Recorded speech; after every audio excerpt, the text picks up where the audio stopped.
ये तुम्हारे लिए। इसका कलर भी सूट कर रहा है।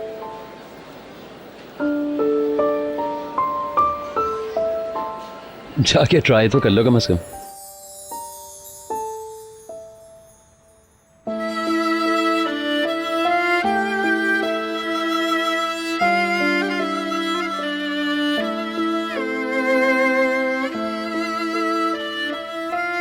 शादी के बाद तो ऐसा ही होता है, सारे ख्वाबों को एक तरफ रखना पड़ता है।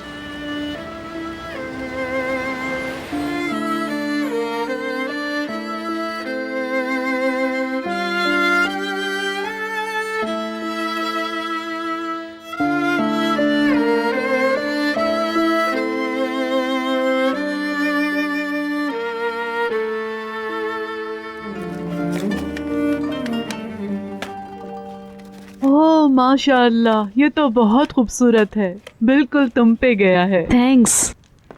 नवासे और पोते की मोहब्बत किसी और रिश्ते में नहीं, क्यों? पता नहीं, मैंने अभी तक महसूस नहीं किया। कोई बात नहीं, अभी तो बहुत थोड़े छोटा ही है। दिनों में ये बड़ा हो जाएगा। अगर आप चाहें तो गोद में ले सकती हैं। मैं लूंगी।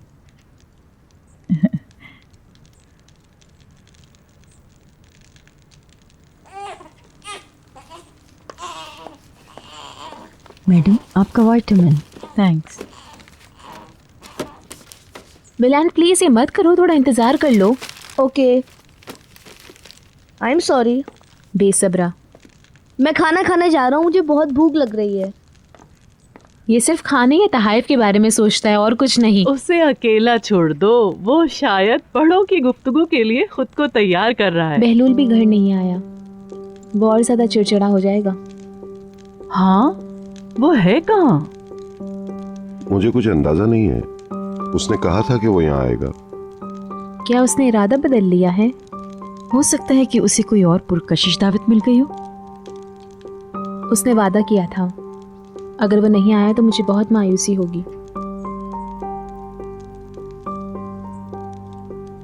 आपने मिनिस्ट्री के साथ टाइम डिसाइड कर लिया?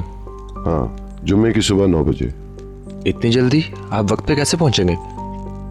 मैं कल रात को ही रवाना हो जाऊंगा। ये ठीक रहेगा। हमारी छुट्टियां भी खत्म नहीं हुई, हम यहीं रहेंगे। मगर मैं पैकर के साथ चली जाऊंगी, ठीक है? नहीं प्लीज, आप यहाँ कयाम करें। अदनान अनकरा से आके आपको छोड़ देगा। हाँ बिल्कुल। देखते हैं। डैडी, क्या हम बहलूल को फोन करें? हो सकता है कि वो रास्ते में ही हो। हमें थोड़ा और इंतजार करना चाहिए।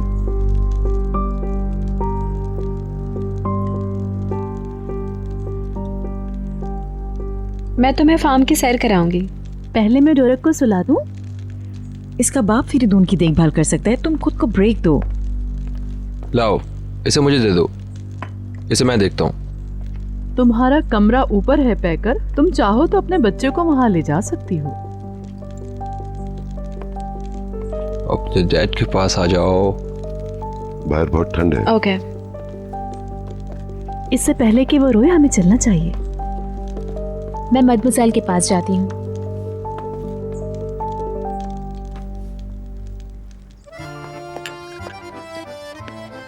अवन को गर्म कर दो। अभी लीजिए मैडम। क्या आपके लिए मैं कॉफी लाऊं मिस डेनीज? हेलो, क्या हो रहा है? देखो निहाल, मदमुज़ेल टर्किश खाना फ्रेंच स्टाइल में तैयार कर रही हैं। क्या ये दुरुस्त है? हाँ मदमुसैल। मेरी तरह वो भी आधा टर्किश और आधा फ्रेंच।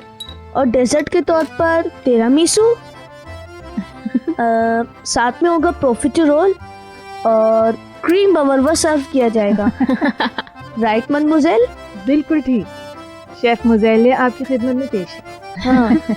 और मैं आपकी मदद करूंगी। आ जाओ। बुंजोर। बहुत जबरदस्त। तुम यहाँ मिट्टी की खुशबू सूंघ सकती हो। ये स्टेट तो काफी बड़ी नजर आती है, तुम्हारा क्या ख्याल है? हाँ, ये ट्रिप तो महज एक बहाना था, है ना? तुम दोनों के बीच फिर कुछ हुआ है? तुम अंदाज़ा भी नहीं लगा सकती कि क्या हुआ है। तुम्हारी उन यादों की वजह से मैं फंस गई। कौन सी? बहलूल का लेटर। अदनान समझे वो मेरे लिए है। तुमने अभी तक उन्हें जाया नहीं किया? मैंने सब कुछ फेंक दिया था, पता नहीं वो कैसे रह गया। फिर वो अदनान को मिल गया। क्या वो ये समझते हैं कि बहलूल ने तुम्हें लिखे? बिल्कुल। ओह पीटर, बैड लक। इससे आगे क्या हुआ? ठीक ठाक तमाशा खड़ा हो गया। उन्होंने हम दोनों को बुलाया और पूछा कि ये क्या है। मुझे यकीन नहीं आ रहा। मैंने इस बात पे अच्छा खासा हंगामा किया। मैंने कहा आपने ये सब कुछ कहा कैसे। बिलाखिर उनकी समझ में बात आ गई और उन्होंने मुझसे माफ़ी मांगी, लेकिन मैं और बहलूल बहुत हर्ट हुए। मगर वो गलत नहीं, निहात भी इसी तरह रिएक्ट करता है। ये सब कुछ इसीलिए किया कि निहात से लेटर छुपाया जाए, लेकिन बस। उफ, ये तो परेशानी की बात है। मिस्टर अदनान और नोटिस के बारे में जान गए हैं। क्या इसी वजह से बहलूल यहाँ नहीं आ रहा? हो सकता है। तो तुमने उसे फाड़ क्यों नहीं दिया? मुझे नहीं पता मैंने ये सब कुछ क्यों किया। शायद मैं ये सोच रही थी कि ऐसा ना हो कि मम्मी देख लें, इसीलिए मैंने अपनी पॉकेट में रख लिया उसे। लेकिन तुम मुझे ये बताओ कि तुमने अपने घर में क्यों रखी हुई थी ये चीजें? अगर तुम्हारा शौहर देख लेता तो कितनी बड़ी गड़बड़ हो जाती। मैं तस्वुर भी नहीं कर सकती। तुमने मुझे बताया था कि जब तुम निहात के साथ इन्वॉल्व हो गई तो तुम्हारे और बहलूल के बीच सब कुछ खत्म हो गया था। तुम उनको फजूल क्यों कह रही हो? ये यादगार हैं। ठीक है, सब कुछ खत्म हो गया, मगर हमारे दरमियान एक रिलेशनशिप तो थी। उसके साथ गुजारा हुआ पल बहुत स्पेशल था। मगर ये सब अब माजी का हिस्सा है। बहलूल मुख्तलिफ है। मैं उसे निहात से कंपेयर तो नहीं कर रही। हो सकता है कि मैं उसकी तरफ इसलिए खींची कि मैंने उसे कभी 100% हासिल ही नहीं किया। मेरा ख्याल है हर लड़की की जिंदगी में एक नो गुड लव जरूर होता है। बहलूल निहायत जुनूनी लवर है। वहाँ चलते हैं। सब कुछ बहुत स्पेशल था, मगर उसके साथ मैंने जितना भी वक्त गुजारा उसके लिए मुझे कोई अफसोस नहीं है। वाह, मैंने ये सब कुछ पहले क्यों नहीं सुना? वो इसलिए कि ये सब मैंने भुला दिया है अब। तुम्हारी बातों से तो नहीं लगता आज भी तुम्हारे दिल में उसके लिए कुछ है। बिल्कुल नहीं। अगर मेरे दिल में उसके लिए जरा भी प्यार होता तो मैं निहात से कभी शादी ना करती। मुझे नहीं पता, मगर तुमने पहली बार अपना आप खोल के रख दिया। मैं थोड़ी डर सी गई हूँ। ऐसा क्यों? मुझे लगता है कि अगर मामूली सी चिंगारी भी जली तो तुम्हारी मोहब्बत दोबारा जाग सकती है। तुम क्या बातें कर रही हो? ऐसा नामुमकिन है। ऑफ कोर्स ये मुमकिन नहीं है और होना भी नहीं चाहिए। तुम शादीशुदा हो और एक बच्चे की माँ। जो कुछ भी है उसको दांव पे मत लगाओ, यही तुम्हारा घर है। तुम तो इस तरह बातें कर रही हो कि जैसे मुझे बिल्कुल जानती नहीं। मैं तुम्हें सिर्फ समझा रही हूँ। मैं अपने शौहर से प्यार करती हूँ और उससे शादी मैंने बेवफाई करने के लिए नहीं की।